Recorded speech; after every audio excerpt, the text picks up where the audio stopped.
وہی اللہ کی ہر کتاب کی صفات تھی کہ وہ فرق کرنے والی، بتانے والی، صحیح صحیح وہی کرائٹیریا یا اسٹینڈرڈ جیسے ہم سمجھ رہے تھے اس کے معنی. اور پھر یہ کہ ہر چیز کی بہترین وضاحت کرنے والی، کھول کے سمجھا دینے والی بات. جس مقصد کے لیے کتابیں اتاری گئیں ان کو بہترین طریقے سے سمجھا دیتی ہے کتاب، خود سمجھا دیتی ہے. جیسے قرآن بھی اپنی آیات کی، ایک آیت کی تشریح دوسری آیت سے ہو جاتی ہے، زیادہ اچھی طرح سمجھانے والی ہے. چوتھی بات کہ ان سے انسان کو وہ حکمت حاصل ہوتی ہے جو زندگی کے جو نشے و فراز ہیں، جو مشکلات آتی ہیں، اونچ نیچ جو پیش آتی رہتی ہے، اس میں خیر اور شر کی پہچان عطا کرتی ہے. پتہ چلتا ہے کیا میرے لیے بھلا ہے، کیا میرے لیے برا ہے، کیا چیز صحیح ہے اور کیا چیز صحیح نہیں ہے. پھر جو ضیاء جو کہا گیا، اب کتاب الہی کو ضیاء کہنا کیا ہے؟ جیسے روشنی اور نور بھی کہا گیا کہیں، اس لیے کہ جہالتوں کی تاریکی سے نکال کر ہدایت کی روشنی میں لانے والی ہوتی ہے نا اللہ کی کتاب، روشنی دکھانے والی. جس طرح روشنی اور نور ہر چیز کو نمایاں کر کے ہر چیز کی اصلیت بتا دیتے ہیں نا، ہر چیز کی اصلیت سے آگاہ کر دیتے ہیں نا. روشنی، اندھیرا ہو تو کیسے ایک چیز بالکل مختلف انسان کو سمجھ میں آ سکتی ہے، اور روشنی ہو جائے تو وہ چیز صحیح سمجھ میں آ جائے، نظر آ جائے کہ کیا ہے وہ اصل چیز. اس کتاب کے علم کے ذریعے سے اس دنیا میں انسان کی زندگی کا سفر آسانی سے روشنیوں میں ہو سکتا ہے.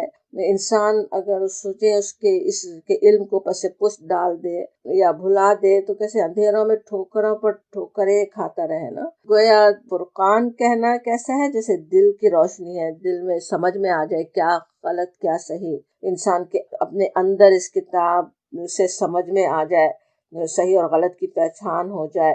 اور ضیاء کہیں تو جیسے باہر کی روشنی کہ اس کتاب کے ذریعے سے صراط مستقیم نظر آنے لگتی ہے، پتہ چلتا ہے کہ کدھر چلوں، کون سے راستے پہ چلوں، وہ نظر آنے لگتا ہے. پھر ذکر بھی کہا گیا اس قرآن کو بھی، اور یہاں اس قرآن کو کہا جا رہا ہے، اس کے بھی کئی مفہوم ایسے تو ہوتے ہیں نا. کئی جگہ قرآن میں آتا ہے یہ لفظ، قرآن کے لیے بالکل الٹرنیٹ کی طرح ذکر کا لفظ بھی آتا ہے نا، جیسے قرآن ہی کہا جا رہا ہو. وہ ذکر کہنا کئی معنی ایسے رکھتا ہے. ایک تو وہی بات کہ ہمارے فطرت میں جو کچھ ہے اس کی یاد دہانی ہے. ہر انسان پہچانتا ہے نا، ایک بھی رب ہے، ہمیں پیدا کرنے والا ایک ہے، اس کی پہچان ہمارے لاشعور میں ہے نا.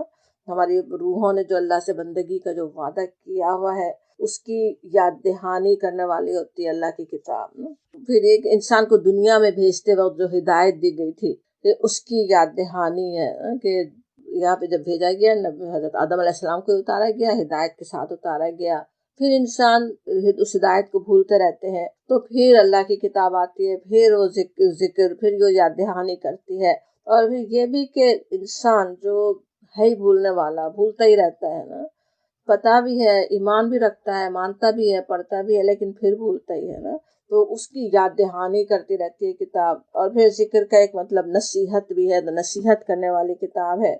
تو اس طرح کتاب الہی کی صفات کے تذکرے سے اندازہ ہوتا کہ ہم کس قدر اس کتاب کی ضرورت مند ہیں، ہمارے لیے کتنا ضروری ہے اس کتاب کے صحیح فہم کے ذریعے سے ہمیں وہ فرقان حاصل ہو جائے جو قدم قدم پر زندگی کے ہر موڑ پر دن اور رات ہمیں بتا سکے کہ کیا صحیح ہو رہا ہے، کیا غلط ہے، کیا ہمیں کرنا چاہیے، کیا نہیں کرنا چاہیے. یہ کتاب ہی ہمیں بتا سکتے ہیں نا. پھر اس کی روشنی میں زندگی کا سفر طے کریں، اس سوئچ کو آف نہیں کر دیں.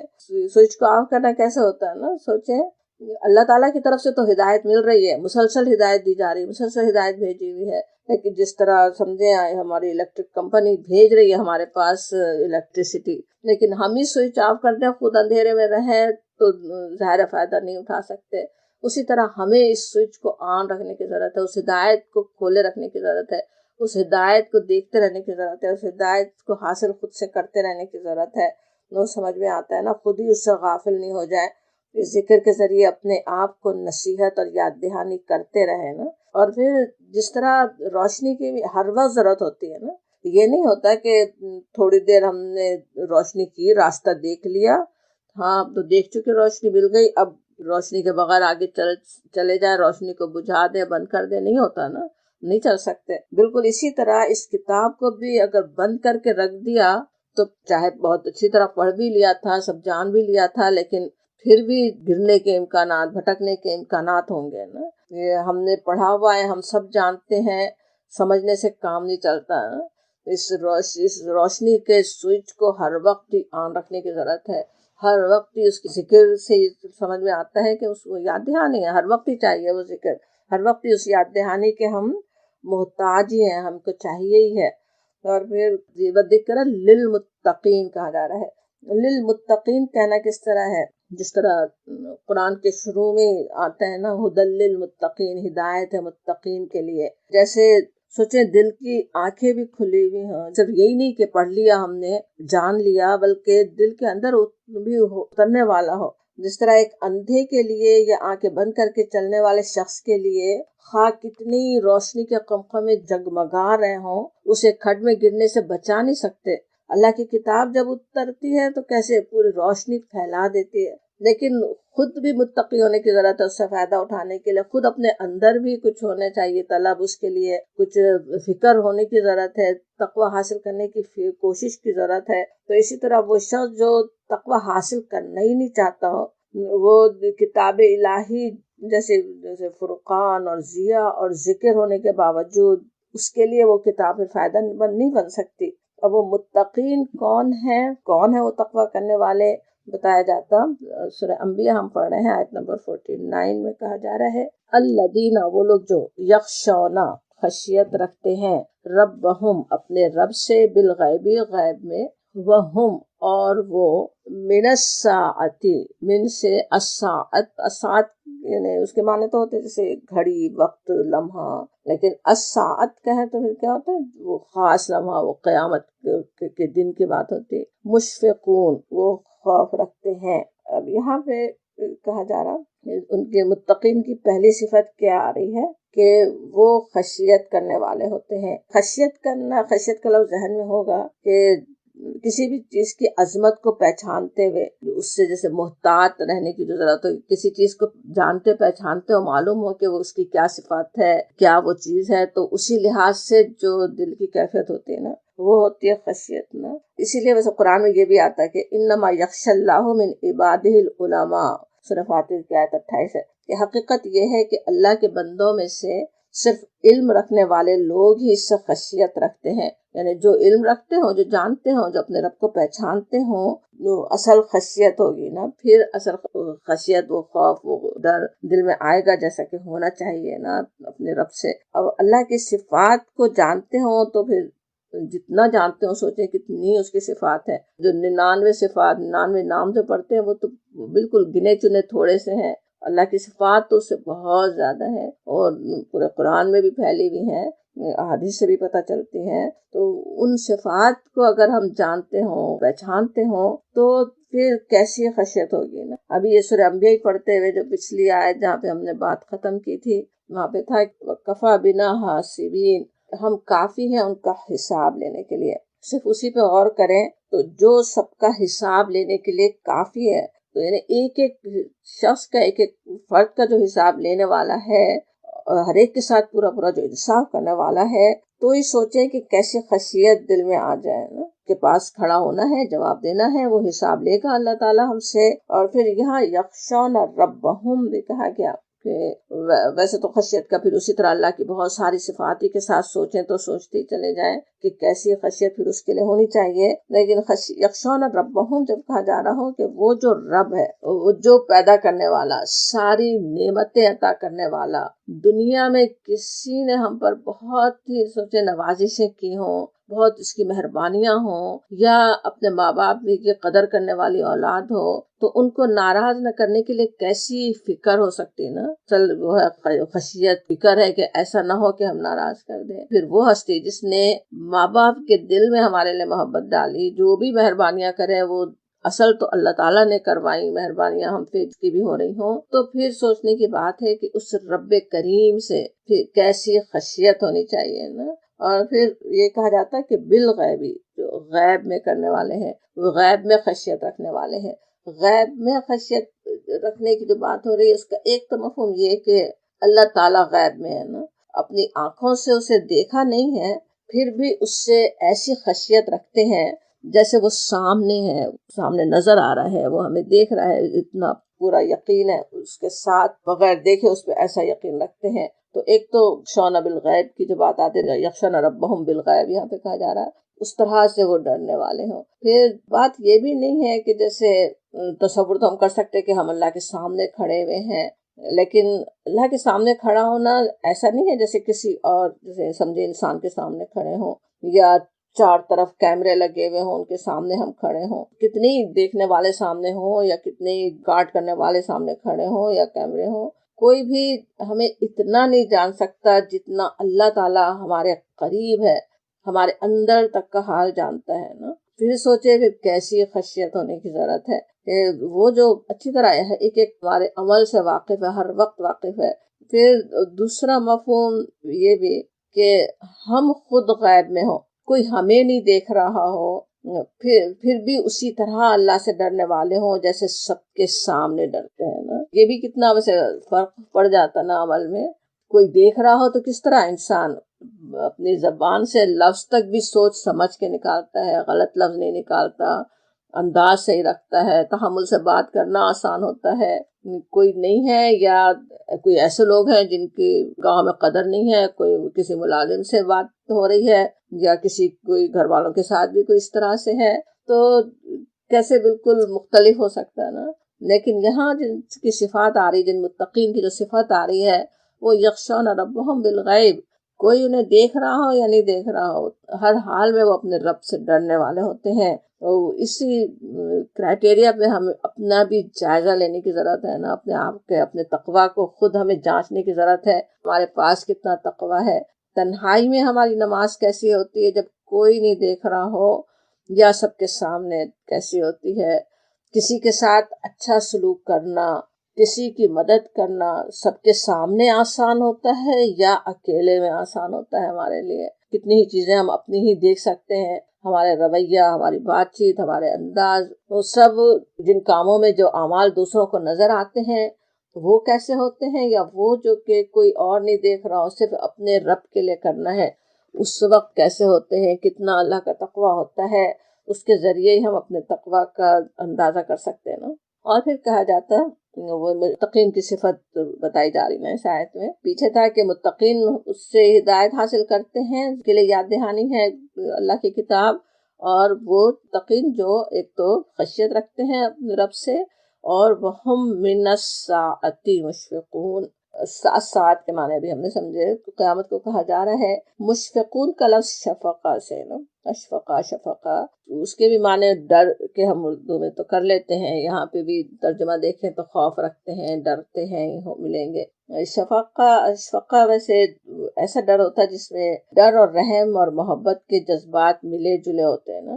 اسی سے شفقی سے شفقت کا بھی لفظ ہے جو اردو میں بھی ہم شفقت استعمال کرتے ہیں نا. شفق اردو میں اس سرخی کو بھی کہتے ہیں نا جو سورج کے غروب ہوتے وقت اندھیرے اور روشنی کے ملاپ سے پیدا ہوتی، دو طرح کی بالکل مختلف چیزوں سے جو روشنی پیدا ہو رہی ہوتی، ٹوائی لائٹ جس کو انگلش میں کہتے ہیں. اب یہاں پہ قیامت کے دن جو اپنے رحیم و کریم آقا کو ناراض نہ کرنے کی فکر، اپنے آپ کو برے انجام سے بچانے کے ڈر کی بات ہو رہی ہے، اس کو لیے مشفقون کا لفظ آ رہا ہے کہ وہ ڈرنے والے ہوتے ہیں. اب دو صفات، ایک تو اپنے اللہ سے خشیت، دوسرے قیامت کی فکر، آخرت کی فکر. آخرت کی فکر کے بعد مسلسل چل رہی ہے کہ کس طرح آخرت کی فکر کتنی لازمی ہے، کتنے اس کے فکر رہنی چاہیے، اس کا ڈر رہنا ہی چاہیے نا، کیونکہ وہی چیز ہے جو ہمارے اعمال کو ٹھیک کرنے والی ہے. اور یہاں پہ ویسے اس آیت کو پچھلی آیت کے ساتھ ملا کر پڑھیں تو کیا سمجھ میں آتا ہے کہ اللہ کی کتاب انسانوں کے لیے ہے تو فرقان، ضیاء اور ذکر، لیکن اس سے فائدہ اٹھاتے ہیں کون؟ وہ جو تقویٰ کرنے والے ہیں، متقین. اور متقین کون ہیں؟ جو اپنے غیب میں رہتے ہوئے اپنے رب سے ڈرتے ہیں، اور جو قیامت کی گھڑی سے لرزاں اور ترساں رہتے ہیں، فکر مند رہتے ہیں اپنے قیامت کے لیے، اپنے انجام کے لیے جو فکر مند رہنے والے ہیں، اپنے رب کو ناراض نہیں کرنے کی جنہیں فکر لگی رہتی ہے. یہ وہ لوگ ہیں جنہیں قرآن سمجھ میں آتا ہے.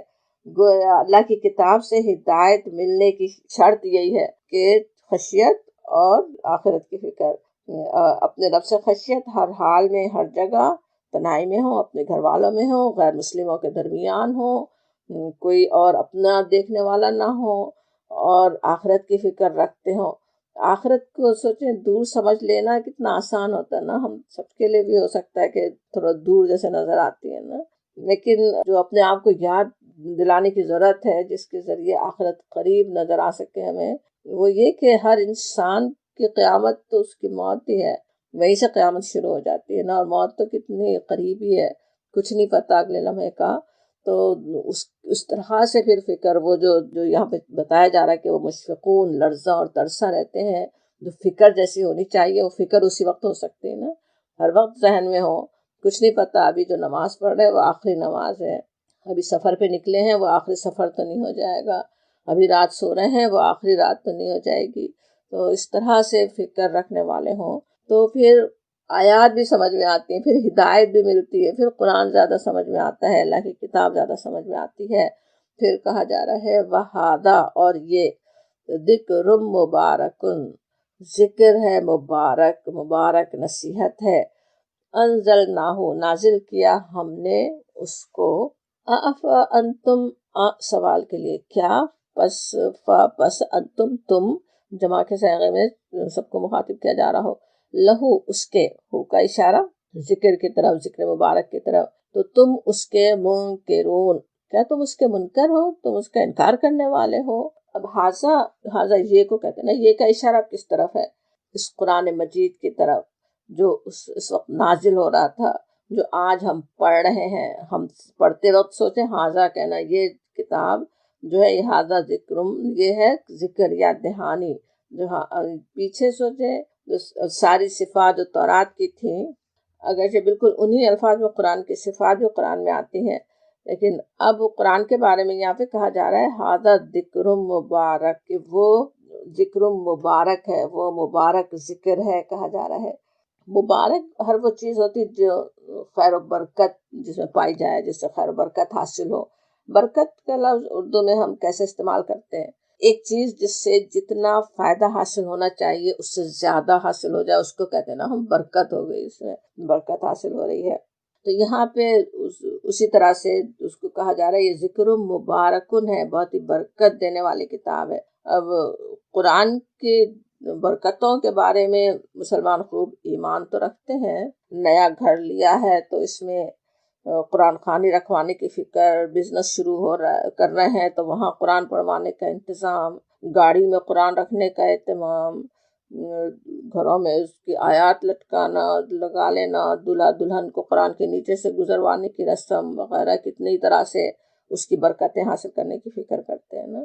اللہ تعالیٰ اپنے بندوں کو عطا بھی کرنے والا ہے جو کچھ وہ طلب کریں، مگر ذرا سوچیں ان برکتوں کے حصول پر ہی مطمئن ہو کر رہ جانا کیسا ہے نا.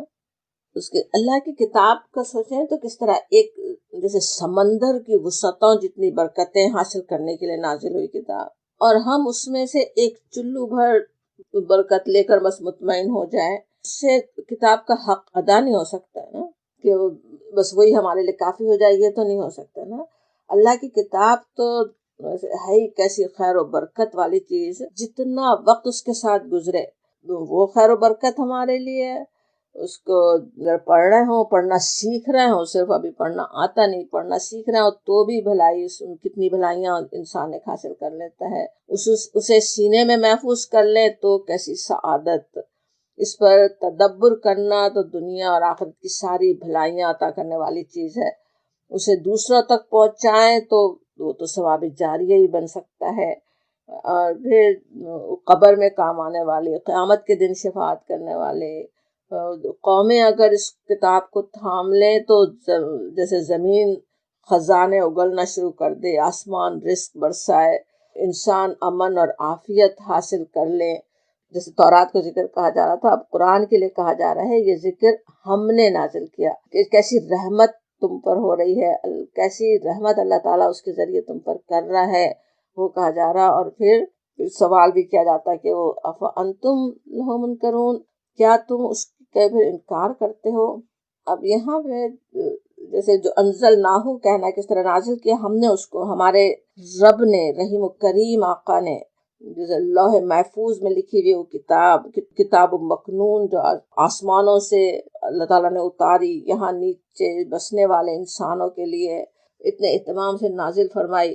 آج سوچے اگر انسانوں کو سے کوئی کہے کہ ایلینس نے کوئی لیٹر ڈراپ کر دیا ہے، کوئی چیز آ گئی ہے کہیں سے، تو شاید ساری دنیا اس کے پیچھے کیسے لگ جائے گی نا، کہ اچھا کہیں آسمانوں سے کہیں وہاں سے کوئی چیز آئی ہے۔ اور یہ اتنی برکتوں والی کتاب جو ہمارے ہی فائدے کے لیے اللہ تعالیٰ نے اتاری، اس کی کیسی ناقدری انسان کرتا ہے نا۔ اسی لیے آگے سوال بھی کیسا رکھا جاتا، افانتم لہ منکرون، کیا تم اس کے منکر ہو؟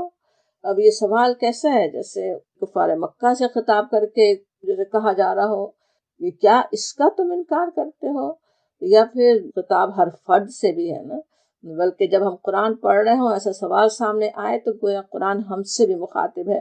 ہمیں بھی سوچنے کی ضرورت ہے کہ کہاں یہ ذکر مبارک، اتنا مبارک ذکر، اور اس کے ساتھ ہمارا کیا رویہ ہے۔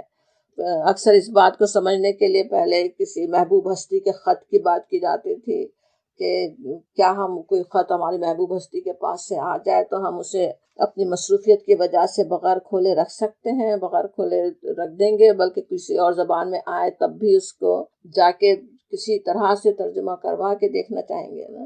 لیکن آج سوچنے کی ضرورت ہے کہ ہم اپنے ہی عمل کا جائزہ ہمیں سے ہر ایک لیں۔ میں خود سوچوں کتنی دفعہ دن میں قرآن کھلتا ہے، کھول کر دیکھا جاتا ہے، یا موبائل کتنی دفعہ کھلتا ہے، میسیجز کتنی دفعہ دیکھے جاتے ہیں۔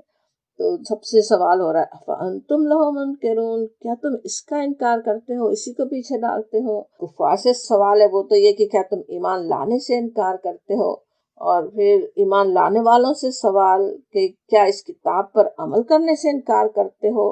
مسلمانوں سے بھی کیسی کیسی باتیں سنی جا سکتی ہیں نا، جیسے پتہ ہے کہ اللہ کا حکم ہے، لیکن صاف صاف کہنے والے انسان مسلمان بھی موجود ہیں سکال کہ نہیں یہ کام تو نہیں ہو سکتا مجھ سے، یہ آج کے دور میں یہ بات کیسے چل سکتی ہے۔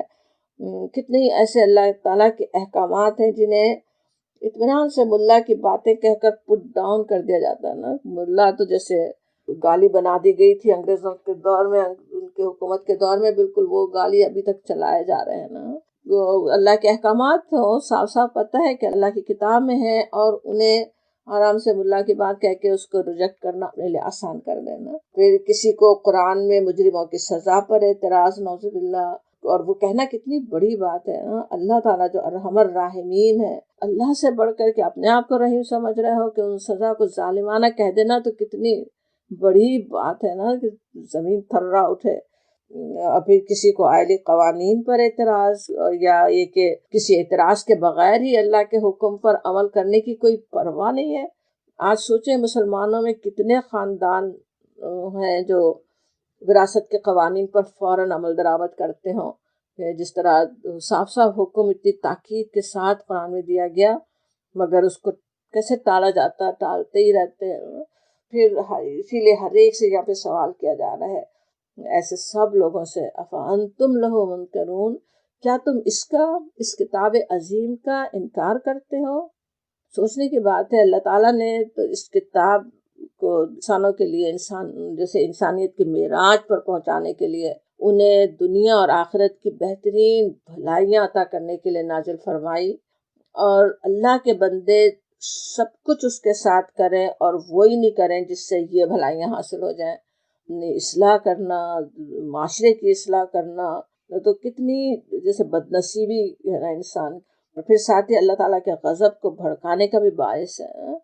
ایک چھوٹا سا تحفہ بھی ہم کسی کو دیتے ہیں بہت اہتمام سے خیال کر کے، اس کے کام آنے والی چیز ہم نے کسی کو دی، وہ تحفہ قبول بھی کر لے، شکریہ بھی ادا کر دے، لیکن اسے استعمال ہی نہیں کرے جس کام کے لیے ہم نے اسے دی تھی، یا بالکل غلط کام میں استعمال کرتے ہوئے نظر آ رہا ہو، اس کی بالکل ناقدری کرتے ہوئے ہم دیکھ لیں، تو کیا ہمارے احساسات ہو سکتے ہیں نا۔ اللہ تعالیٰ کی ذات تو اس سے بہت عرفہ و بلند ہے، ایسے احساسات سے۔ اللہ کے اس تحفے کی قدر نہیں کر کے انسان خود اپنا ہی نقصان کرتا ہے نا۔ تو اور یہ کہ قرآن کی برکتوں اور اس کے ساتھ ہمارا کیا رویہ ہونا چاہیے اس پہ بات خاصی ہم نے کر لی۔ اگرچہ آپ میں سے ہر ایک خود ہی اس کتاب کی قدر و قیمت جاننے والے، اس کا حق ادا کرنے کے لیے اس پر فکر و تدبر کرنے، اس کی تفسیر سننے اور پڑھنے والوں میں سے ہیں۔ آپ میں سے کئی ایسے ہیں جو لوگ اور لوگوں تک پہنچانے کی کوشش بھی کرنے والے ہیں۔ اس کتاب کے نور کو ایسے دل میں اتارنے کے لیے ایک مشورہ، ایک سجیشن بھی آپ کے سامنے رکھنا چاہ رہی تھی۔ اکثر تو ہم میں سے صرف کتاب کی آیات کو سمجھنے بھی فوکس رکھتے ہیں نا، عمل کی ظاہر ہے آپ میں سے ہر ایک خود اپنے لیے سوچ سکتا ہے کہ اچھا یہ کتاب اتنی برکت والی ہے تو میں کیسے اس کی برکتوں کو حاصل کروں، کیسے اس سے فائدہ اٹھاؤں۔ لیکن تجربے سے مجھے لگ رہا تھا کہ بہت اچھی چیز ہے اگر آپ لوگ بھی کریں تو۔ قرآن کا سوچیں، اس کے معنوں کے ساتھ یاد ہونا کس طرح ہماری زندگی میں رہنمائی کرنے والا بھی ہوتا ہے نا۔ نمازوں میں اس کی وجہ سے خشوع و خضوع پیدا ہوتا ہے، نمازوں میں قرآن کی تلاوت کرنے سے قرآن پر تدبر بھی زیادہ ہوتا ہے۔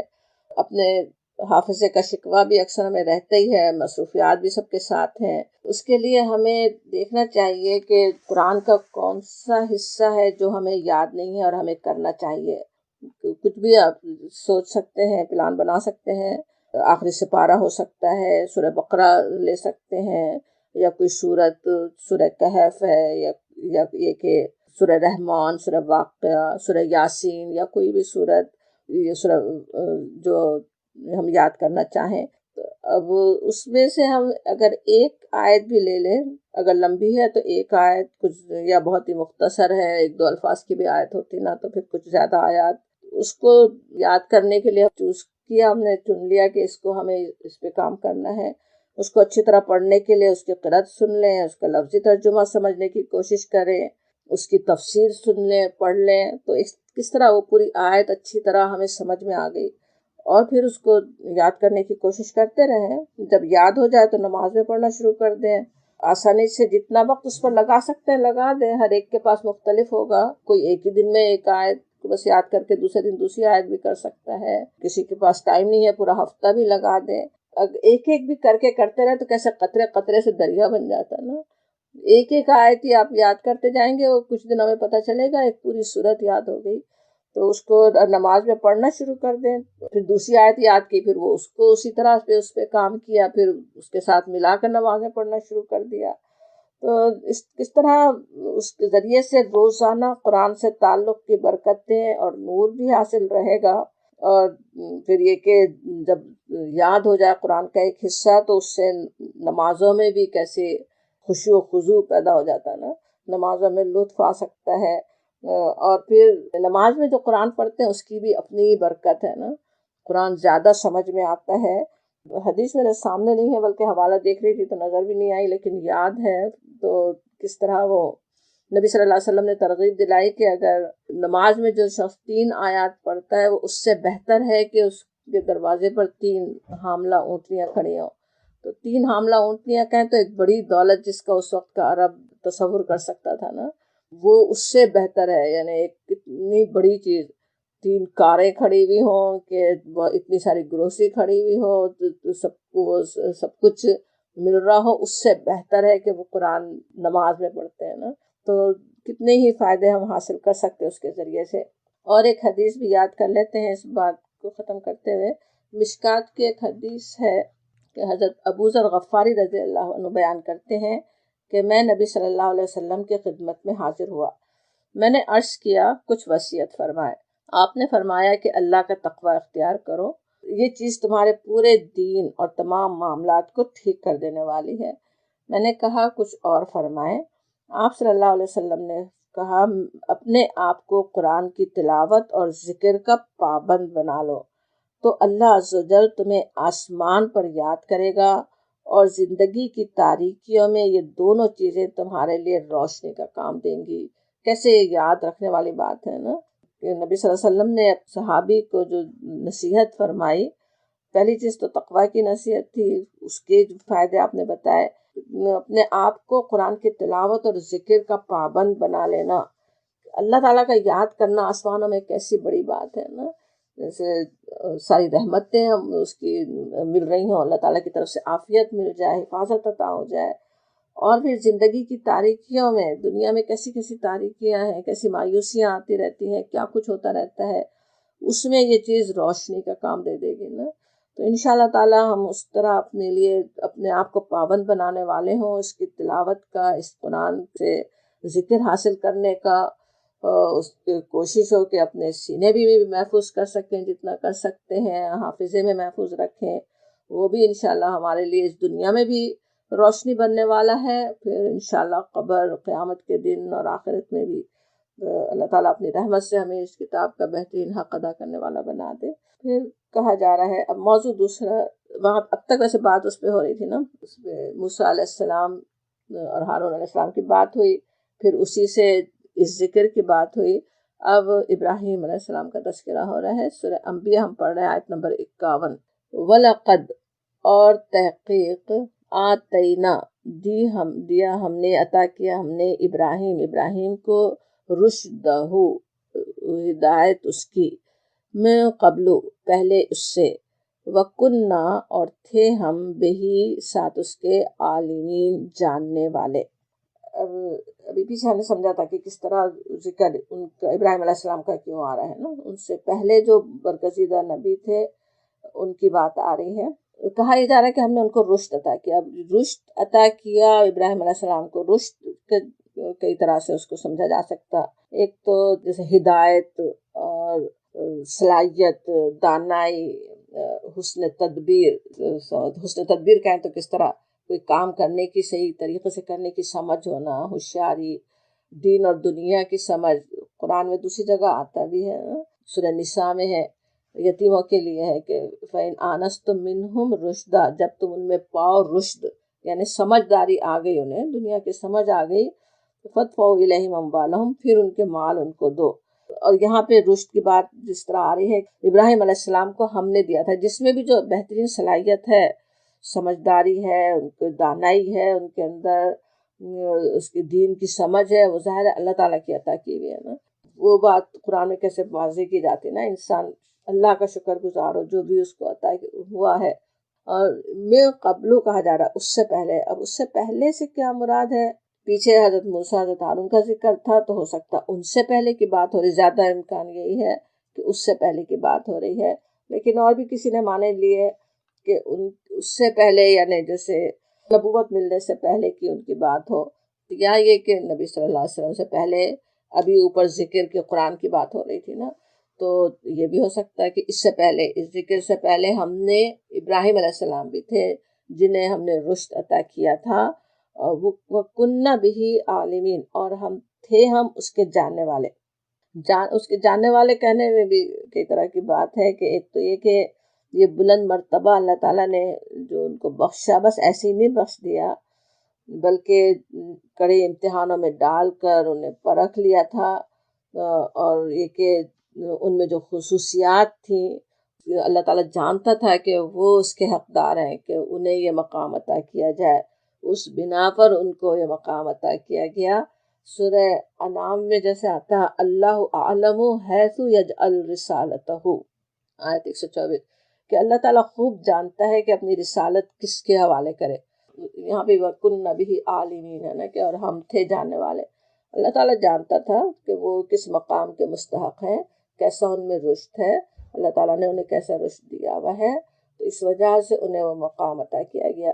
یہاں پہ ایک ضمنی طور پہ ایک بات اور بھی سمجھا دی جا رہی ہے سننے والوں کو، اس وقت کے خاص طور پہ نبی صلی اللہ علیہ وسلم کی نبوت کا جو انکار کرنے والے تھے، ان میں کیا تھا کہ انہیں کیوں نبوت مل رہی، وہ کیسے اس قابل ہو گئے، ہمیں کیوں نہیں دی گئی۔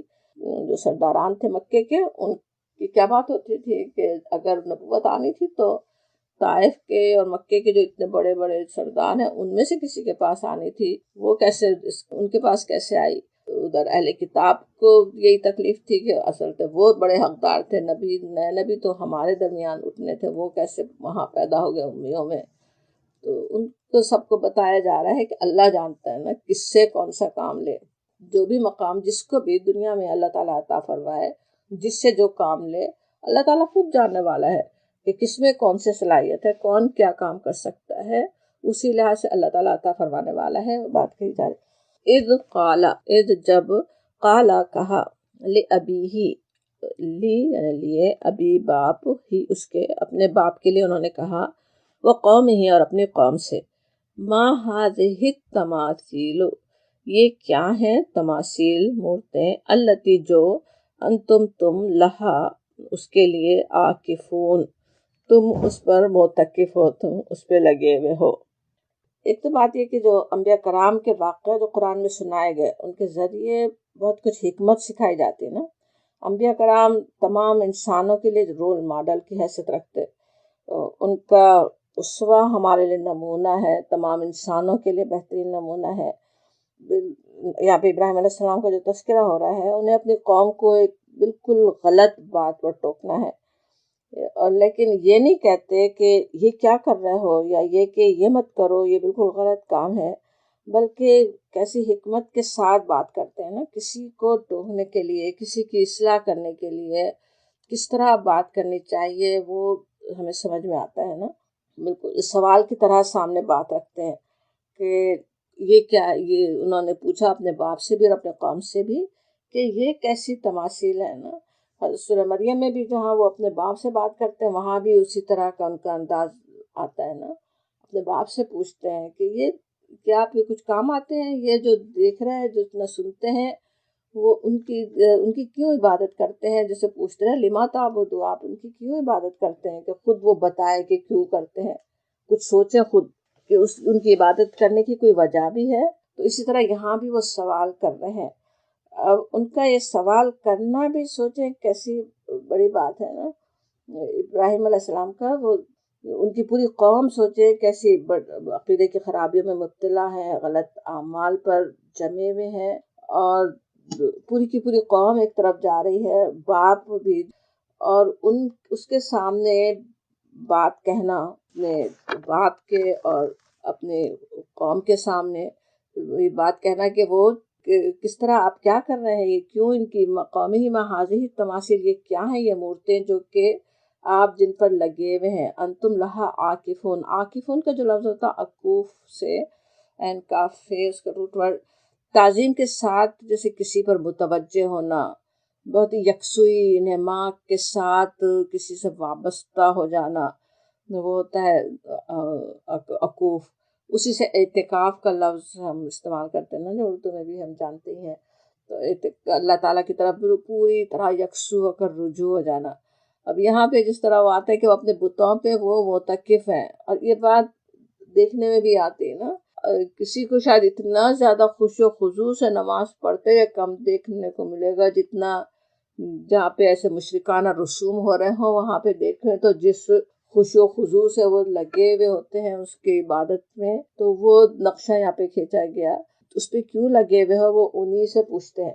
حاضر تماثیل، یہاں پہ کہتے ہیں تماثیل تمثال کی جمع ہے مثل سے، تمثال کہتے ہیں بالکل ہو بہو نقل کسی چیز کی ہونا، خصوصاً کوئی ہاتھ سے بنائی ہوئی چیز ہو، تصویر کے لیے بھی آتا ہے، کسی چیز کی کوئی تصویر بنائی گئی ہو تو پوجنے والے وہ بھی کرتے ہیں نا، ایک تو بت بنا لیں اور تصویریں وغیرہ پتھروں پہ بھی بنا لیتے ہیں تصویریں، اور دوسری تصویریں تو ان سب کی طرف اشارہ ہے، تو پوچھتے ہیں کہ ان پہ کیوں لگے ہوئے ہو۔ اب یہ پوچھنا کس لیے ہے؟ تاکہ وہ جواب دیں، سوچے خود، ان کا ذہن میں آئے کہ ہم کر کیا رہے ہیں، کیوں عبادت ہم کرتے ہیں، خود اپنی زبان سے وہ جواب دیں، ان کو جواب دینا پڑے، اس لیے وہ پوچھ رہے ہیں نا۔ اور ان کا جواب پھر کیا ہوتا ہے قوم کا، قالو وجدنا، وہ بولے ہم نے پایا ہے، آباءنا، اپنے باپ دادا کو، لہا، ان کے لیے، عابدین، پوجا کرتے ہوئے، ان کی عبادت کرتے ہوئے۔ اب انہیں خود بتانا پڑتا ہے کہ کوئی اور وجہ نہیں ہے، کوئی علم اس کے بارے میں نہیں ہے کہ کوئی ان کے پاس کوئی خدائی ہے یا انہوں نے کوئی خدائی کا کرشمہ دکھایا ہو، بلکہ وجہ صرف یہ ہے کہ انہوں نے دیکھا اپنے باپ دادا کو یہ کرتے پایا، اس لیے ہم بھی کر رہے ہیں نا۔ اب ان گمراہوں کی بات قرآن میں نقل کی جاتی کئی جگہ، اب ان آیات کے نزول کے وقت بھی سوچے جو گمراہ لوگ تھے اور ہر زمانے میں بھی جو گمراہ ہوں، کس طرح وہ باپ دادا کے طریقے پر چلتے رہنے پر کیسا اصرار کرتے ہیں نا، تو وہ سب سمجھ جائیں کہ غلط عقائد اور غلط رسومات پر جمے رہنے کے لیے یہ کوئی دلیل نہیں ہے، کہ یہ بات تو بڑے سے بڑے گمراہ لوگ ہمیشہ سے کرتے آ رہے ہیں، تو اصل بات یہ کہ انسانوں کے لیے آسان نہیں ہوتا نا کہ بچپن سے جس چیز سے عقیدت چلی آ رہی ہے، جس کام کو ایک خاص طریقے سے کرنے کا جو کوئی جیسے روایت بنی ہوئی ہے، خاص طریقے سے کرنے کی کوئی روایت چلی آ رہی ہے، اس کے خلاف کچھ کرنا تو دور کی بات ہے، کچھ کوئی سننا بھی نہیں چاہتا نا اس کے بارے میں کوئی بات۔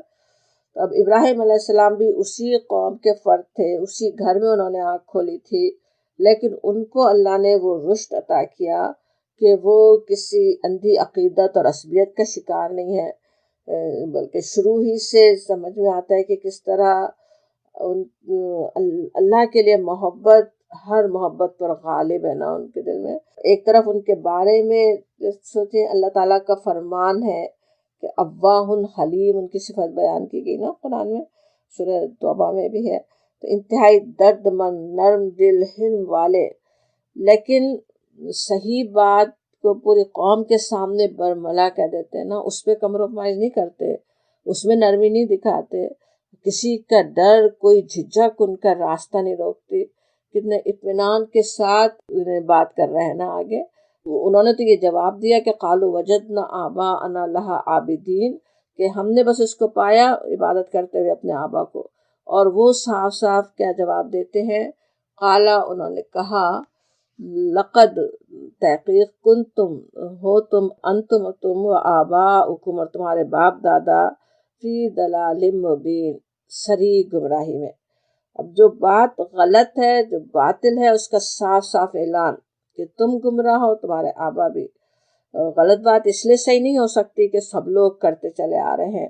ہم تصور کر سکتے ہیں کہ ابراہیم علیہ السلام کی یہ بات ان کے قوم کے لیے کیسی حیرت انگیز ہوگی، کیسی شاکنگ ہوگی نا، ان کے لیے جیسے یقین کرنا ہی مشکل تھا، تو اسی وجہ سے وہ کا جواب آتا ہے اس کے بعد، قالو کہنے لگے، اجئتنا بالحق ام انت من اللاعبین، کہ کیا تم سچی بات کہہ رہے ہو یا ہنسی مذاق کرتے ہو؟ لیکن اب اس آیت کو سمجھنے کے لیے ہمیں ٹائم لگے گا، تو میرے خیال میں ہم یہیں اپنی بات روکتے ہیں، تو انشاءاللہ اگلی دفعہ اس آیت کو بھی سمجھتے ہیں، آیت 54 سے اگلی دفعہ بھی شروع کرنا پڑے، ٹھیک ہے۔ وآخر دعوانا الحمدللہ رب العالمین۔